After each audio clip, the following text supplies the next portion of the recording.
la primera vez que presentamos un libro en el festival. Venimos haciendo distintas actividades paralelas, como exposiciones de fotografía. La verdad es que en Palomares hay mucho trabajo por hacer, porque no es un pueblo donde haya habido muchas actividades culturales, al menos cuando yo viví aquí, que lo que había era un futbolín.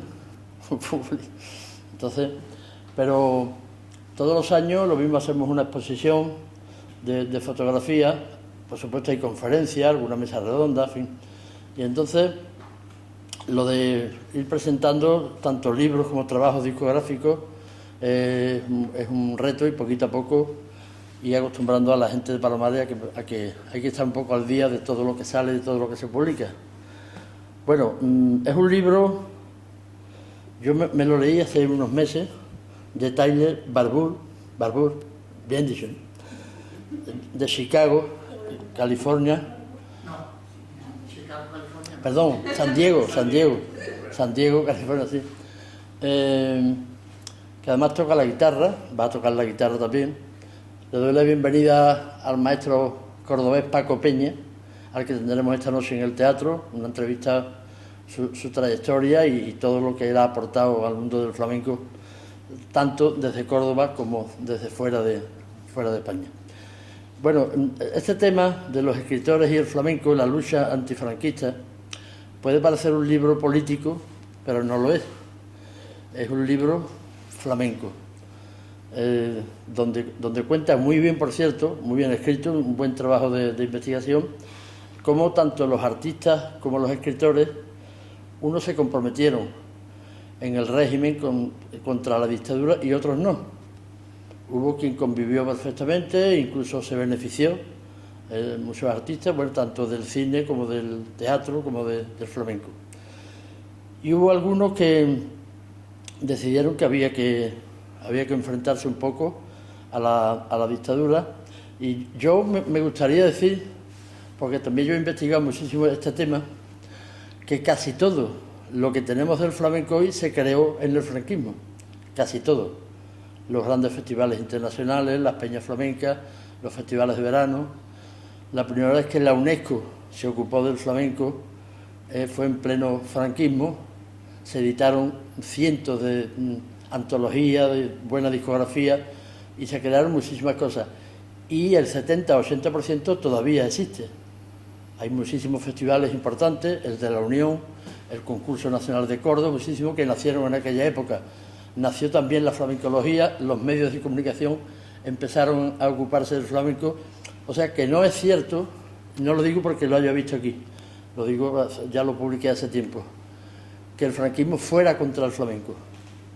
El franquismo iba contra la libertad de los flamencos, y los flamencos que iban contra la dictadura pues tenían problemas. Caso de José Meneses, Enrique Morente, poco, sobre todo Meneses y Manuel Gerena. Pero hubo una serie de escritores que se comprometieron, y este es un ensayo, un estudio de Tyler interesantísimo. Yo, como el que tiene que hablar es él, le pido ya que suba y que nos explique el libro, así que cuando quiera. Y además, bueno, como estamos en un festival donde nos ocupamos de la gente de fuera enamorada del flamenco y que lucha por el flamenco, aquí ha habido escritores españoles y andaluces que se han preocupado un poco de este tema, pero es curioso, ¿no?, que muchas veces los de fuera tienen una visión distinta, y aquí hay un rigor que yo no lo he visto por aquí. Aquí existe todavía el que es de derecha, el que es de izquierda, ¿sabes? Ahí hay esa lucha, pero tú eres objetivo y vas al tema. Así que te dejo y... Pues muchísimas gracias por esa magnífica presentación. Para mí es todo un placer y un orgullo estar aquí en el Festival Guirijondo, que de verdad a mí me encanta el nombre, Guirijondo, muy buen nombre, y también para hacer cierto homenaje a todos los extranjeros que nos sentimos a lo mejor enfermos por el flamenco, ¿no?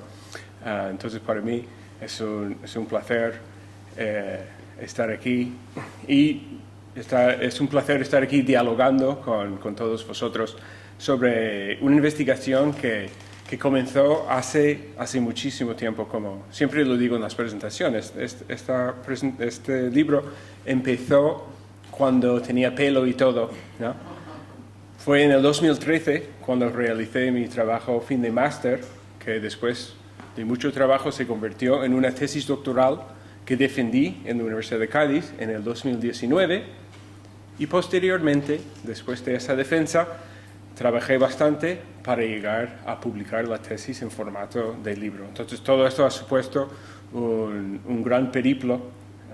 Entonces muchísimas gracias por contar conmigo y por apoyarme. También me gustaría agradecer a mi esposa, porque hoy es nuestro aniversario, 4 años aniversario. Y cuando el señor Borges me llamó y planteó que yo viniera aquí, yo estaba en el salón y él me llamó y él me dijo, bueno, Tyler, que queremos que usted venga a la presentación o al Festival Guirijondo para presentar su libro. El 4 de junio está bien. Y yo dije, sí, el 4 de junio, perfecto, sí, yo estaba muy emocionado y colgué el teléfono y le miré a ella y ella me estaba mirando y dije, sí, mi amor, pero vamos a celebrar el aniversario en Palomares del Río, ¿no? No pasa nada. Pero es un pueblo precioso, entonces también me encantan estos festivales que me hacen ver otras partes de España, de Andalucía, que uno no suele. Muchas veces los guiris hablan de Barcelona, de Madrid o de Sevilla, pero también hay esos pueblos que son tan preciosos, ¿no? Entonces también todo eso está bastante bien de estar aquí. En este pueblo tan precioso. Realmente la idea de escribir este libro partió de la siguiente hipótesis: la contribución de los artistas flamencos a la construcción de la democracia ha sido insuficientemente abordada desde un punto de vista académico. Por tanto, he intentado subsanar en parte esta carencia y demostrar que los escritores fueron imprescindibles para llevar al flamenco por el camino de la lucha antifranquista. Pues en primer lugar, todas las coplas flamencas que he tratado en este libro fueron escritas por disidentes políticos y cantadas en lugares sumamente problemáticos para los altos cargos del régimen franquista, como el ambiente universitario de Madrid. En segundo lugar, hubo varias obras de teatro con un marcado compromiso ideológico en las que el flamenco se estableció como el núcleo de su lenguaje escénico, y las letras cantadas en estos espectáculos también fueron concebidas sobre un soporte escrito. En tercer lugar, la trayectoria de esas letras se vio engrandecida gracias a la cobertura periodística de una de las revistas más emblemáticas de la lucha antifranquista a partir del año 69. Esa revista fue Triunfo. No quiero exagerar, y los californianos somos muy exagerados, particularmente cuando hablamos sobre el flamenco. Por tanto, deberíamos aclarar desde el inicio, estamos hablando de una minoría de artistas del flamenco y de una minoría de escritores. Sin embargo, fue una minoría significativa que incluye referentes de las letras españolas del siglo pasado y también referentes del arte flamenco. A algunos seguramente les sorprenderá, o peor aún, se les enuncia como mera conjetura que se hable, y que además lo hago en guiri, de una relación política entre dos mundos que para muchos están aislados el uno del otro. Esa al menos fue mi percepción en las fases preliminares de esta investigación, cuando buscaba ideas tanto en las bibliotecas como en los bares de Cádiz y también en la Caleta. Y de vez en cuando los gaditanos me dijeron: Tyler, pichita mía, el flamenco es una cosa y la literatura es otra cosa. Claro, yo en aquel entonces estaba enloquecido, estaba obsesionado con Federico García Lorca, y de vez en cuando a esa gente respondía el guiri, muy enfadado, respondía recitando el siguiente poema de Federico García Lorca. Empieza el llanto de la guitarra, se rompen las copas de la madrugada. Empieza el llanto de la guitarra, es imposible callarla, es inútil callarla. Llora monótona, como llora el agua, como llora el viento sobre la nevada, es imposible callarla.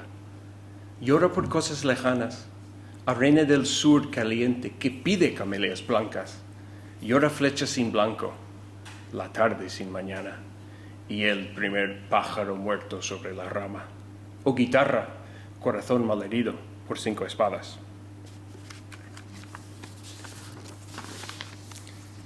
Entonces, claro, cuando supe que Lorca fue asesinado, que su obra fue tabú para el régimen, que sus versos fueron cantados como protesta política por los cantantes, quedé fuertemente sorprendido. Todo ello me inspiró a intentar escribir una tesis doctoral precisamente sobre Lorca, el antifranquismo y el flamenco. Sin embargo, cuando lo planteé a mi director de tesis de aquel entonces, el José Jurado Morales, me miró, me escuchó y me dijo: vaya, otro americano que va a escribir sobre Lorca, ¿no podéis hacer otra cosa? Pero también me explicó que le parecía interesante la idea, aunque no debería enfocarme exclusivamente en la poesía lorquiana, sino en la palabra escrita en general. Luego me prestó un libro, Rojos y Rebeldes, la cultura de la disidencia durante el franquismo, en el cual la hispanista norteamericana Shirley Mangini deja constancia de un destacado número de intelectuales que, por un lado, practicaron un activismo político directo y, por otro lado, canalizaron su compromiso ideológico a través de la poesía, el teatro, la novela, el cine, y también planteó que en estos años hubo una cultura de la disidencia. ¿Qué relación existía entre esta cultura de la disidencia y el flamenco? Si el compromiso ideológico ha sido uno de los fines preferentes de los discursos literarios del siglo pasado y un mecanismo para que la sociedad se comprendiera críticamente a sí misma, ¿cuáles fueron todas las relaciones entre este mecanismo y el flamenco durante el tardofranquismo y la transición? Bueno, estas y otras son las preguntas que he intentado contestar con este libro. Realmente no he descubierto ningún continente, pero creo haber dejado bien resuelta mi hipótesis de partida. Gracias a las luces aportadas por magníficos trabajos de investigación, particularmente el del señor Borges, pero también de Génesis García, Diego Cabezas, Ordóñez Eslava, Olimpia García, Cecherini, von Tongeren o Pinilla, he podido aportar como dicen los flamencos, mi granito de arena, siguiendo las siguientes propuestas metodológicas. Pues, en primer lugar, realicé un trabajo de campo con cantores y escritores que vivieron la época analizada, con el objetivo de salvaguardar del peligroso abismo del olvido algunos testimonios de una generación de edad avanzada.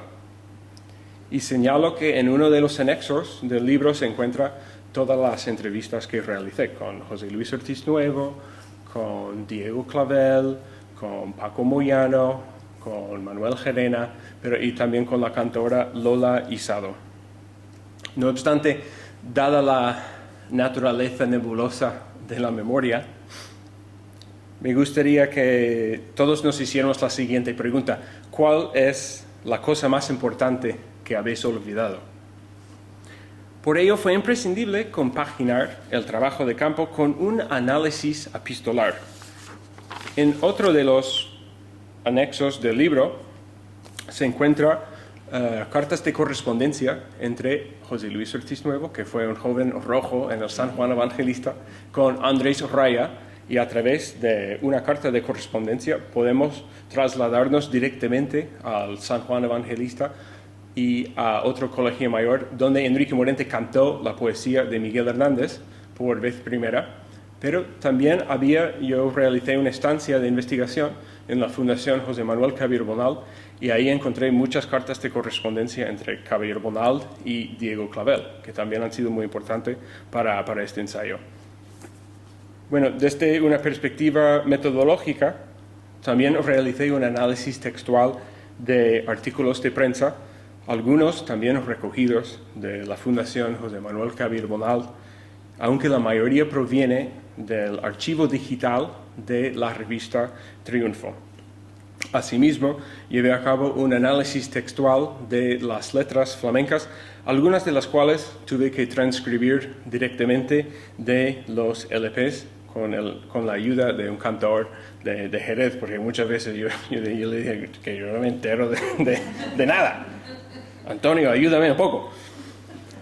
Por último, sobre las propuestas metodológicas, bueno, encontré una plétora de documentos históricos durante mi estancia en la casa de José Luis Ortiz Nuevo, que viví con él un verano, que fue una gran experiencia, y tuve acceso a su archivo personal. Y todos estos documentos también se encuentran en un anexo de este libro. Bueno, antes de esclarecer los logros más significativos de cada capítulo, me gustaría destacar algunos de los temas recurrentes que aparecerán a lo largo del libro.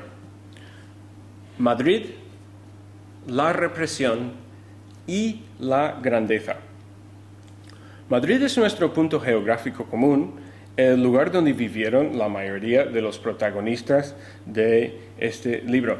Según José María Velázquez Castelo, que vivió en Madrid en aquellos años, todos los cantores y todos los bailadores, todo el mundo estaba en Madrid. De hecho, hubo el barrio de la Concepción, donde vivió él, que la gente lo llamaron el Santiago Chico, por la cantidad de flamencos que estaban ahí. Entonces, es decir, que Madrid fue donde los flamencos emigraron para trabajar en los tablaos, pero también donde residían los intelectuales disidentes políticos y los universitarios rebeldes.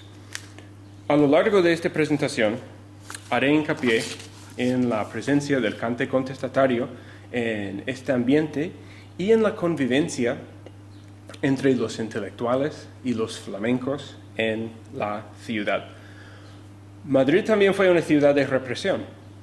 5 de los escritores cuyas vidas se abordan en este libro pasaron por su cárcel más notoria, la Modelo de Carabanchel, donde el cantaor Paco Moyano incluso fue torturado. Además, en esta ciudad, Enrique Morente fue multado y Manuel Gerena sufrió la suspensión de varios conciertos. Y grandeza, porque hablamos de referentes de las letras españolas del siglo pasado y de cantaores que en algunos casos, particularmente en el caso de Manuel Gerena, como estuvimos hablando antes, lograron gran popularidad en los años 70. Además, los guitarristas que acompañaron a estos cantores contestatarios, Paría de Jerez, Paco Cepero, Manolo Sanlúcar, Melchor de Marchena, Pepe Habichuela, son nombres míticos en el flamenco. Imagínate ser un universitario y escuchar a un joven Enrique Morente acompañado por un joven Manolo Sanlúcar en una sala pequeña. Es sorprendente pensar que podían cautivar a los universitarios y a los intelectuales rebeldes en ningún sentido de la palabra. Bueno, ahora me gustaría centrar vuestra atención en algunas letras que considero paradigmáticas de una voz antifranquista. Esta voz, según mi teoría, es poliédrica y se manifiesta en 3 categorías de coplas flamencas. En primer lugar, en aquellas de carácter autobiográfico que dejaron testimonio de un tiempo injusto. En segundo lugar, en las que plantearon la libertad como un concepto político, es decir, como el anhelo del final del franquismo. Y en tercer lugar, en las que rindieron homenaje a poetas como Miguel Hernández, Rafael Alberti, Federico García Lorca y Antonio Machado. Por tanto, letras antifranquistas es una terminología paraguas con una clara concomitancia. La queja está dirigida a un destinatario inequívoco, el régimen franquista. Me parece que es imprescindible remarcar este punto porque, como señalaron José Manuel Cabello Bonal y Fernando Quiñones, en las letras procedentes de la tradición oral la queja suele carecer de un destinatario concreto. Es abstracta. Es decir, el cantaor o la cantaora no solía concebir el cante como un vehículo de cambio sociopolítico, sino que se limitaba a narrar su miseria sin la intención de transformarla. Por tanto, en la época que analizo surgió la necesidad de actualizar las letras para formular críticas específicas al franquismo. Mi padre y mi hermano Diego, zapateros como yo, y en casa del zapatero, descalcitos andamos todos. Pedazo de letra, ¿no? Y según Génesis García Moreno Galván, cuando compuso esta letra en el 63, ya estaba comprometido políticamente con la organización que pretendía ser el órgano central de la resistencia, el Partido Comunista de España.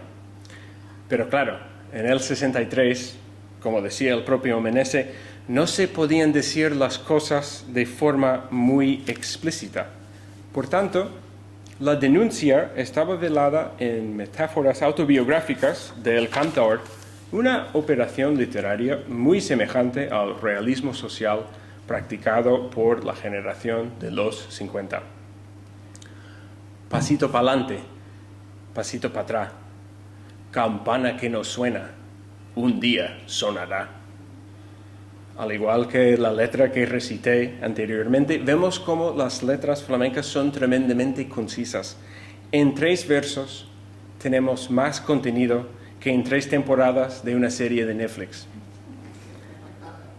Las campanas marcan la vida laboral, por lo que si no suenan, significa que la jornada laboral es de sol a sol y claro, un día sonará, hace referencia a la muerte. Este martinete fue escrito para la obra de teatro Quejillo, que refleja fielmente las vidas de sus propios actores.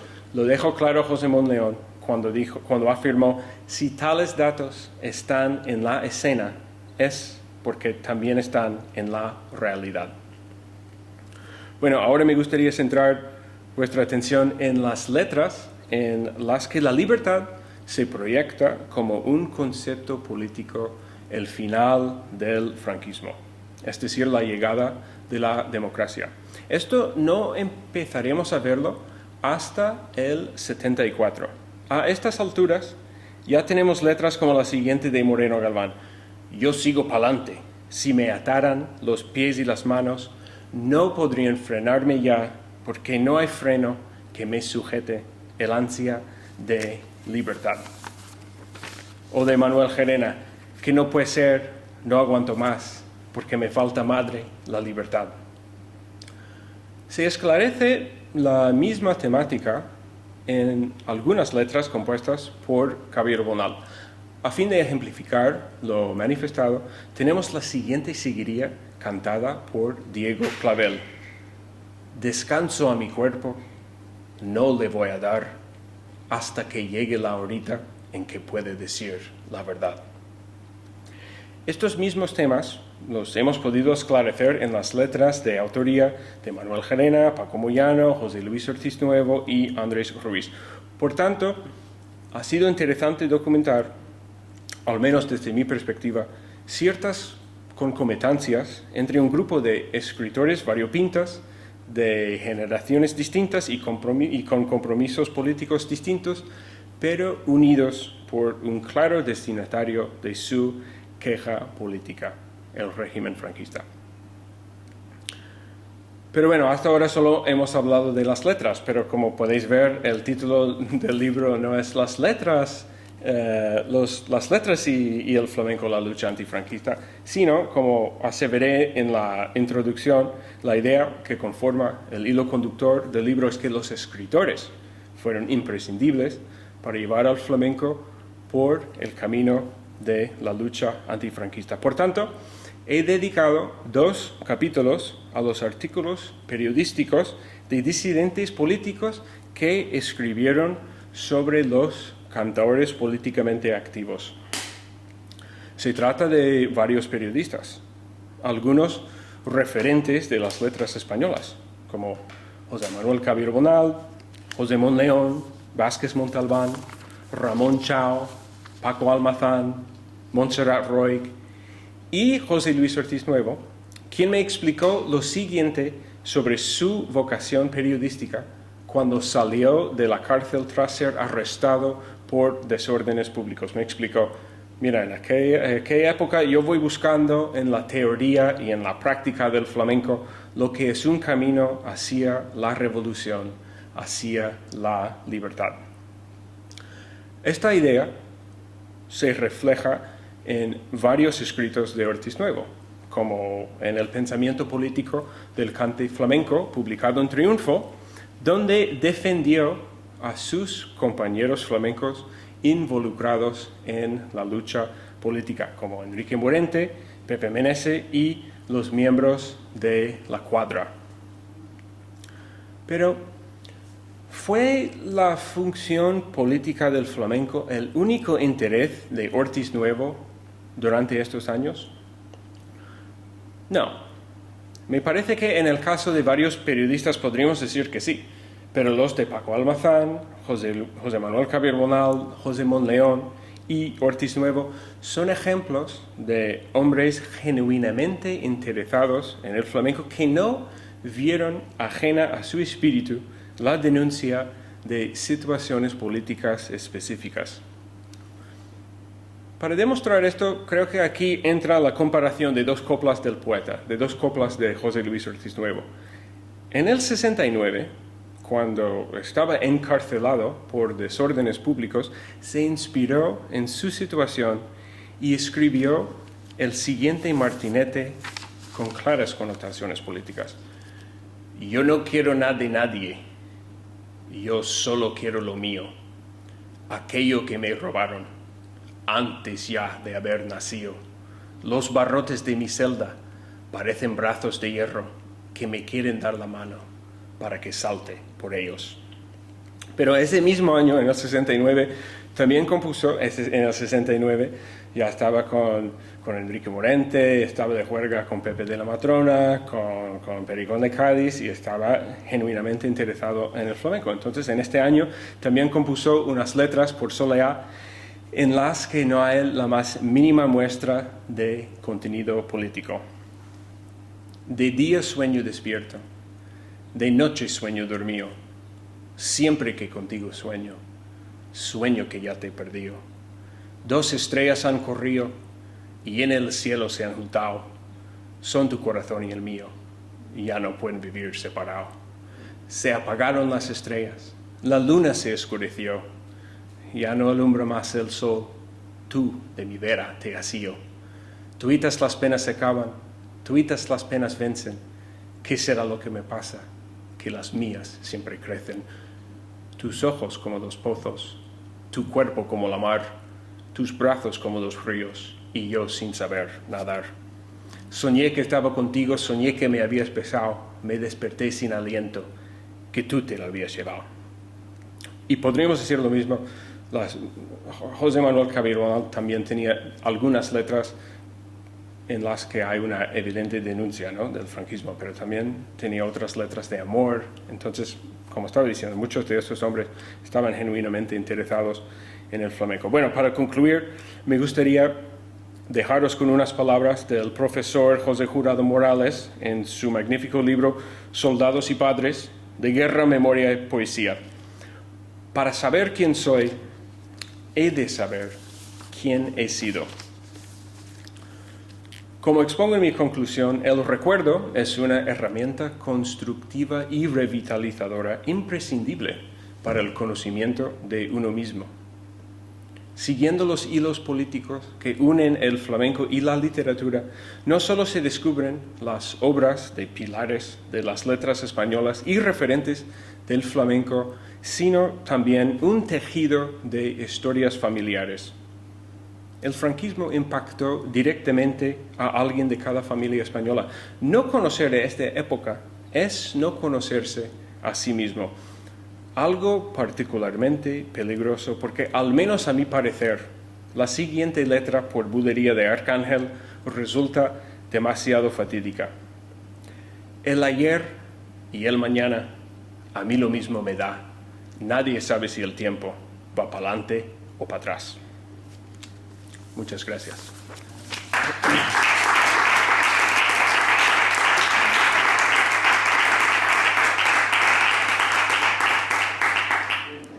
Tyler, yo quiero hacerte dos preguntas muy breves. Lo primero que quiero hacer es felicitarte porque es increíble que hayas pronunciado una conferencia con este nivel de español tan bien expresado, Gracias. no siendo tu lengua nativa. Y realmente me ha llamado mucho la atención que todas las letras flamencas que has pronunciado las tenías en tu cabeza, canalla. No las has leído. En ese sentido, mi primera pregunta es ¿en qué momento tú aprendes español? Porque yo llevo toda mi vida estudiando inglés y nunca voy a poder dar una conferencia como tú en español. Y mi segunda pregunta, que es la importante, es después de haber investigado sobre todos los artistas flamencos, activistas, guerrilleros, contestatarios que han estado haciendo su lucha artística contra Franco, ¿cuál es tu opinión personal sobre los que no lo hicieron? O sea, sobre los artistas que vivieron magníficamente en la época de la dictadura y nunca se metieron en problemas ni en política y triunfaron y giraban por todas las plazas de toros de España. ¿Cuál es tu opinión personal sobre esos otros artistas? Y dime cómo has aprendido español también. Bueno, es que de verdad, yo soy del sur de California, de San Diego, y de ahí se habla mucho español. Mi madre es hispanohablante, pero es verdad que yo empecé a aprender español en el instituto. Tenía muy buenas profesoras y bueno, he vivido aquí un montón de años, pero bueno, tengo que admitir, ¿no? Que como podéis ver, yo tengo mi guión, que yo he dado esa presentación muchas veces. A mí me encantaría decir como los flamencos, ¿no? Que todo he improvisado, pero desafortunadamente no es así. Yo creo que muchas veces para una conferencia, en mi opinión, cuando es tu segundo idioma, hay que tener un guión y hay que ensayar y todo eso. Entonces, esto por un lado. Y sobre la segunda pregunta, claro, lo único que diría es que suponía arriesgarse la vida, yo creo, de cantar en contra del régimen, ¿no? Entonces yo, a lo mejor, yo entiendo por qué muchos no lo hicieron, ¿no? Y también había algunos flamencos, creo que se sentía que algunos otros se aprovechaban de la época, ¿no? Para hacerse famoso. Esto realmente no lo veo, pero puede ser un poco. Pero claro, hubo cantores como Juanito Valderrama, ¿no? Que él se acomodó en el franquismo, pero es que Juanito Valderrama quería ser un gran estrella, quería ser, lo que le interesaba no fue tanto la política, sino el de ser un gran estrella, ¿no? Entonces yo no le puedo como culpabilizar tanto por no haber involucrado, ¿no? en la lucha política. Pero digo que yo admiro a las personas que lo hicieron, porque suponía arriesgarse la vida, porque Manuel Gerena no solo fue perseguido por el régimen franquista y las autoridades franquistas, sino también por los grupos de extrema derecha, que leí hace poco en Cuadernos para el Diálogo, que es otra revista cultural interesante de la época, que Gerena iba a presentar uno de sus librodiscos en la librería Rafael Alberti y no le dejaron cantar en la presentación, solo podía firmar libros. El día siguiente hubo 2 fisuras en el escaparate y una nota de Fuerza Nueva, ¿no? Que amenazándole, ¿no? Entonces, y él, hablando con él me dijo que estas amenazas fueron frecuentes. Hombre, el propio Paco de Lucía le cogieron un día en la calle, ¿no? Por eso de lo que dijo que la derecha ejecuta y la izquierda crea, que él estaba hablando de la guitarra, pero otra gente no lo tomaron así, le pegaron palizas, me parece, en la Plaza Oriente en el año 76. Entonces, lo que quiero decir es que yo puedo entender por qué algunos no se involucraron, ¿no? en la lucha. Como digo en la última frase del libro, a ver. Claro, yo digo, el análisis de los ámbitos literarios vinculados tanto al flamenco como al antifranquismo evidencia una relación que todavía merece la lupa de futuros estudios académicos, ¿sabes? Entonces yo creo que yo soy el primero de decir que hay que tratar la época más. Sí, voy a tocar un poquito, creo.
seguir un poco por Soleá, que es un palo que me gusta mucho.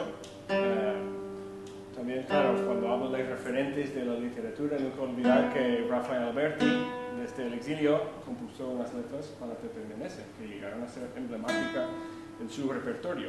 Fueron unas soleares que trataron y recordaron el asesinato de Federico García Lorca. Claro, también significaba una manera de iniciar el franquismo en esa época. Entonces, una soleá.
Por último, he pensado que podríamos cantar juntos una canción en inglés.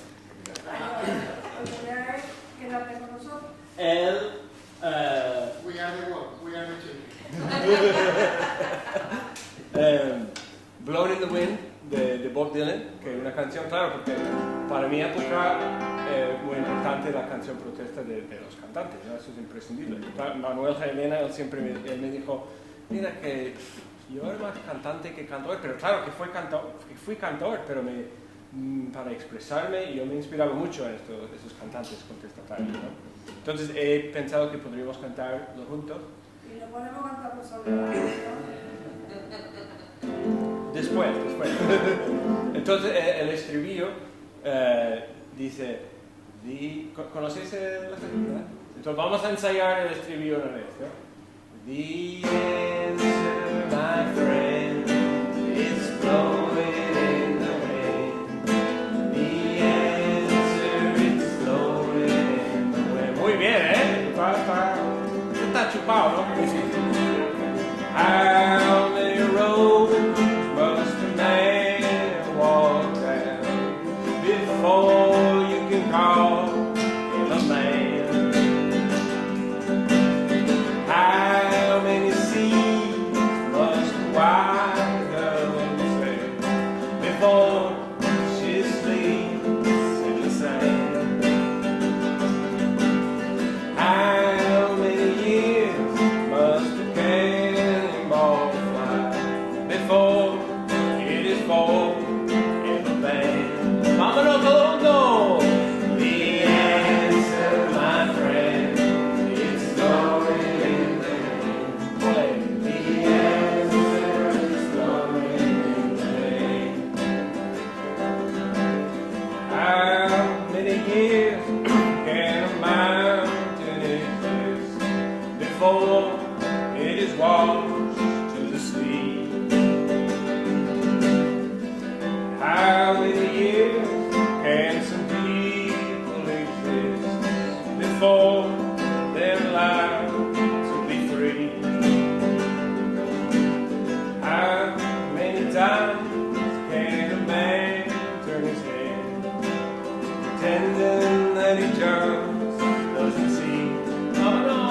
fall, he can hear people cry. Yes, and how they dance with a day till he knows that too many people have died. Oh no, the answer, my friend, is flowing in the wind. The answer is flowing in the wind.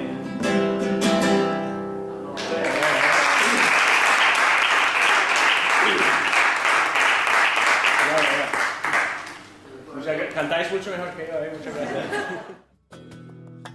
Mi guitarra como va